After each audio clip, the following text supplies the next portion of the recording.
മരിക്കുന്നത് വരെ ജാസി എനിക്ക് പെണ്ണാവണമെന്ന് ആ ഉപ്പയോട് പറഞ്ഞില്ല. അദ്ദേഹം മരിച്ച അധികം ദിവസം വൈകാതെ തന്നെ ഉമ്മയോട് കാര്യം പറയുന്നു. എന്നാൽ ഉപ്പയോട് പറഞ്ഞാൽ മുഖമടിച്ച് തിരിക്കുമെന്ന് വ്യക്തമായിട്ട് അറിയുന്ന ജാസി മരണം വരെ കാത്തിരുന്നു.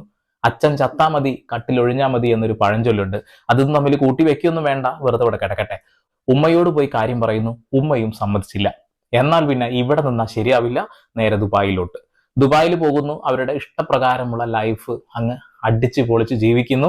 അതിനിടയിൽ ഒരു പാവം പയ്യനെ വലയിലാക്കുന്നു. അവൻ എത്രയെത്ര ഊരി പോകാൻ ശ്രമിച്ചിട്ടും അവനെ കുരുക്കി കുരുക്കി കുരുക്കി അവിടെ പിടിച്ചു വെച്ചുകൊണ്ട് അവന്റെ ലൈഫും കൂടി കൂട്ടിച്ചോറാക്കി എന്നുള്ളതാണ്. നമുക്ക് നേരെ വീട്ടിലോട്ട് കടക്കാം. അതിന് മുന്നേ ഒരു കാര്യം പറയണം. നമ്മുടെ കേരളത്തിൽ ഇപ്പോൾ ഏറ്റവും കൂടുതൽ ട്രാൻസ് ആയിട്ട് മാറുന്നത് ഇസ്ലാം സമുദായത്തിലുള്ള ഒരുപാട് പെൺകുട്ടികളും ആൺകുട്ടികളാണ് എന്ന കാര്യം ചൂണ്ടിക്കാണിക്കാതിരിക്കാൻ വയ്യ. എന്തുകൊണ്ടാണ് ഇവർ ഈ ഒരു മതത്തെ അവഹേളിച്ചുകൊണ്ട് ഇങ്ങനെ മാറുന്നത് എന്ന് വ്യക്തമായിട്ട് നമുക്കറിയില്ല. അപ്പൊ നീ എന്താ ഹൈന്ദവരെ കുറിച്ച് പറയാത്തത് എന്ന്